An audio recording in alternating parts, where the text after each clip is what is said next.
আজ সকাল থেকেই বৃষ্টি হচ্ছে। সে বর্ষাকালের বৃষ্টি হোক বা অসময়ের বৃষ্টি হোক, বৃষ্টি হলেই তো মন চায় কিছু ভাজাভুজি খেতে। তাই আজ বিকেল থেকে শুরু করে দিলাম সন্ধ্যের আয়োজন, গরম গরম সিঙ্গারা। গ্যাস ওভেনে কড়া বসিয়ে প্রথমেই দিয়ে দিলাম 1 টেবিল স্পুন সর্ষের তেল। তেল গরম হলে ফোড়নে দিয়ে দিলাম 1/2 টিস্পুন কালো জিরে। ফোড়ন থেকে সুন্দর গন্ধ বেরোলে অ্যাড করে দিলাম ছোট ছোট টুকরো করে কেটে রাখা দুটো মিডিয়াম সাইজের আলু, বেশ খানিকটা ফুলকপি, স্বাদ অনুযায়ী নুন আর পরিমাণ মতন হলুদ দিয়ে খুব ভালোভাবে নেড়েচেড়ে বেশ কিছুক্ষণ ভেজে নিলাম। দিয়ে দিলাম 1 টিস্পুন গ্রেট করে রাখা আদা আর 1 মুঠো মটরশুঁটি। সমস্ত কিছু খুব ভালোভাবে মিশিয়ে নিয়ে ঢাকা দিয়ে লো ফ্লেমে রান্না হতে দেবো। এদিকে সিঙ্গারার জন্য পরিমাণ মতন ময়দা নিয়ে নিলাম। তাতে অ্যাড করে দিলাম পরিমাণ মতো নুন, কালো জিরে আর জোয়ান। দিয়ে দিলাম 1 টিস্পুন ঘি। খুব ভালোভাবে সমস্ত কিছু শুকনো অবস্থায় বেশ কিছুক্ষণ সময় ধরে মিশিয়ে নেব। শুকনো অবস্থায় ময়দা মাখাটা একদম পারফেক্টভাবে রেডি হয়ে গেলে অল্প অল্প পরিমাণ জল দিয়ে ময়দাটাকে একটু শক্ত করে মেখে নিলাম। ওপর থেকে সাদা তেল দিয়ে ঢাকা দিয়ে বেশ কিছুক্ষণের জন্য রেস্টে রেখে দিলাম। এদিকে সিঙ্গারার পুরের জন্য সবজিটাও রেডি হয়ে গেছে। নামানোর আগে দিয়ে দিলাম গরম মশলা গুঁড়ো আর 1/2 টিস্পুন চাট মশলা। খুব ভালো করে সমস্ত কিছু মিশিয়ে নিয়ে একটা বাটিতে নামিয়ে নেব।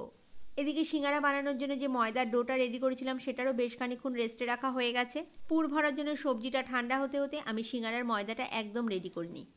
সিঙ্গারা বানানোর জন্য এই অবস্থায় ময়দাটা একদম পারফেক্টভাবে রেডি হয়ে গেছে। এবার ছোট ছোট টুকরো করে একটা চাকুর সাহায্যে কেটে নেব। এবার এক একটা করে ছোট ছোট লেচি নিয়ে গোল করে একটু পাতলা করে বড় আকারে বেলে নেব। একটা ছুরির সাহায্যে মাঝখান থেকে সমানভাবে দু অর্ধেক করে নেব। এবার এক একটা করে পার্ট নিয়ে খুব ধীরে ধীরে সিঙ্গারার আকারে গড়ে নিলাম। ঠিক এইভাবে এক একটা পার্ট সিঙ্গারার আকারে গড়ে নিয়ে ভেতরে দিয়ে দেব সবজির পুরটা। খুব ভালোভাবে সিঙ্গারার মুখগুলো মেরে নিতে হবে, না হলে গরম তেলে দিলে সবজিটা বেরিয়ে যাবার ভয় থাকবে। একদম ঝটপট করে সুন্দরভাবে আমি সিঙ্গারাগুলো সবকটা রেডি করে নিচ্ছি। রেসিপিটা ভালো লাগলে লাইক, কমেন্ট, শেয়ার আর চ্যানেলটি সাবস্ক্রাইব করার অনুরোধ রইল। ফেসবুক থেকে দেখলে পেজটি ফলো করার অনুরোধ রইল। একে একে আমি পুর ভরে সবকটি সিঙ্গারাই এখানে রেডি করে নিলাম।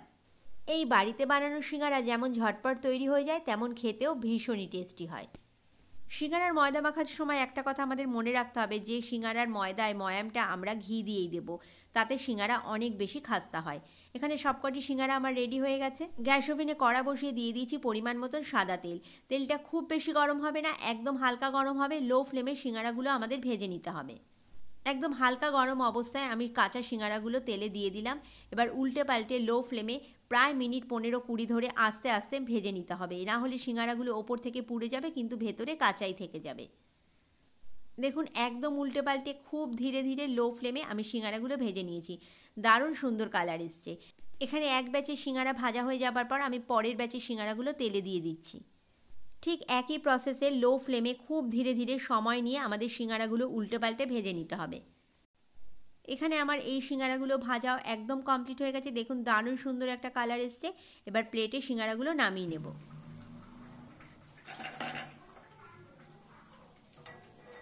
দেখুন কত কম সময় আমরা বাড়িতেই একদম মিষ্টির দোকানের মতন পারফেক্ট মুচমুচে খাস্তা সিঙ্গারা বানিয়ে নিয়েছি। বাড়িতে বানানো জিনিস যেমন টেস্টিও হয় আর খানিকটা হেলদিও বটে। রেসিপিটা ভালো লাগলে একবার ট্রাই করার রিকোয়েস্ট রইল। ভালো থাকবেন, সুস্থ থাকবেন। আবার দেখা হবে অন্য কোনো দিন নতুন কোনো ভিডিওর সাথে। নমস্কার।